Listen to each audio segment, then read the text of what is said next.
Ayan, manghihigop na naman tayo ng gas. So, ito, ano lang, konting trivia, NMAX. Yung mga NMAX na version 2, Aerox, version 2, yun, makina nila parehas. So, ang laging problema nun, ma-vibrate, ma-dragging, arangkada. Kahit ano gawin mo, andun pa rin yung dragging, hindi mawala-wala. Pero meron solusyon yun. Kahit palitan mo yan lahat ng panggilid, una lang, saglit lang, mawala, pero babalik at babalik. Bakit? Ano ba talaga yung dahilan ng dragging? Ito po kasi yan, no? Yung stock, ayun. Ayan.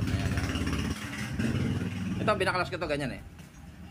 Hindi ko pa to inaangat yung belt, hindi ko pa kinakalas. Tingnan nyo kung gaano kalalim yung stock na belt ng NMAX na version 2. Ayan, ganyan sa kalalim. Sayang yung torque drive mo, ang laki-laki, hindi mo pa kinabangan, di ba? Oh boy, video mo. Ayan, tatanggalin ko. Ayan nyo, ayun o, luwag lang o. Kahit na maluwag na siya, yung sampa, ayan, ganyan lang. Napakababa. Diba? Sayang yung torque drive. Ayun o, hanggang doon lang yung nagagamit mo. Ang laki-laki ng torque drive, hindi mo pa kinabangan. So, ano yung solusyon? Ito yung solusyon. Hindi na natin kakalkalin, wala nang gagawain dito. Pang. Diba? Lumang belt lang to ha, manipis pa to. Yan o. Sampa agad. Pag napasampa mo yung belt na ganyan, para kang nagdagdag ng primera dyan, no? Yung dragging mo, mawawala yan. Kasi nga, nagkakaroon ng buwelo yung motor mo, nakakaandar muna siya bago kumapit yung lining doon sa bell mo. Okay? So, ayan, ganyan. Kaso, merong catch yan. Hindi mo pwedeng palitan basta ng belt na ganyan. Kasi, ang belt na to mas mahaba. Ayan, 2DP, pang version 1. Titingnan mo siya. Kung kumpara mo doon sa B65, mas mahaba siya eh. Ayan o. Mas mahaba, mas malapad. Ha? Kumbaga, ano to? Ang mga African to. Malalaki to. Kaso, ang problema mo, eto. Yung pulley naman ito, maliit. So, pagka mahaba yung belt mo, mangyayari dyan, lalampas yan. Tatalon yan, gaganyan yan, lalampas. Kung ma-experience mo yan, pag nagpalit ka nito, siguro yung mga sumubok, yung motor nila namamatay. Ano, pag sagad na yung takbo, mamamatay yung motor. Bakit? Umi-stop kasi to. So, tumatalon. Meron ng customer ganyan, 2 beses na talunan.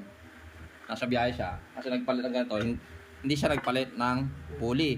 So, itong pulley na B65. B65 to, ayun, no? B65. So, kailangan mong palitan niya ng 2DP na pulley. Pang version 1 din.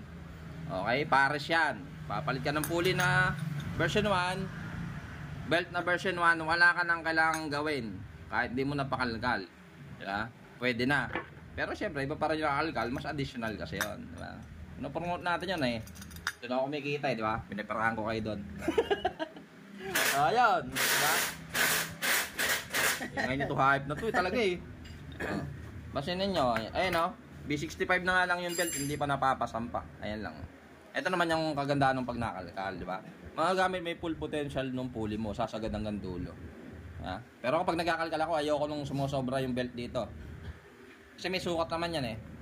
Pagka po yung belt mo, sumobra dito, ayan, yan. Yung ganyan, malakas po sumira ng belt yan. Bakit? Kasi inaabot mo yung talim sa dulo. No? Tapos, pag sumagad siya na sagad na ganyan, pagka kinalkal mo, ang nangyayari, itong backplate mo, maangat to na sagad na ganyan. Oh. Yung bola, lumuluwa. Doon nasisira yung bola. Kaya pag nagkakalkal ako, meron lang akong saktong taas ng backplate. Ayan. Diba? Itong bakal na to, dapat nakapantay lang dito sa may poste.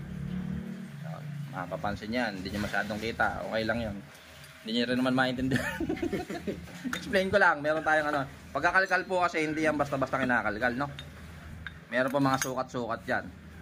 So, iba na kalkal lang ng kalkal, hukay ng hukay dito, saka sa may, wala tayong magagawa. Yun yung mga nasisiraan ng bola.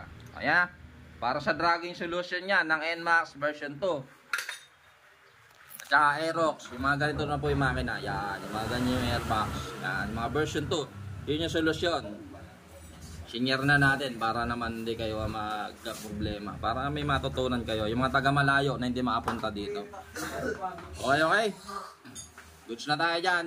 Okay, lilinisin lang to. Hihigupan muna namin to. Dog, gas!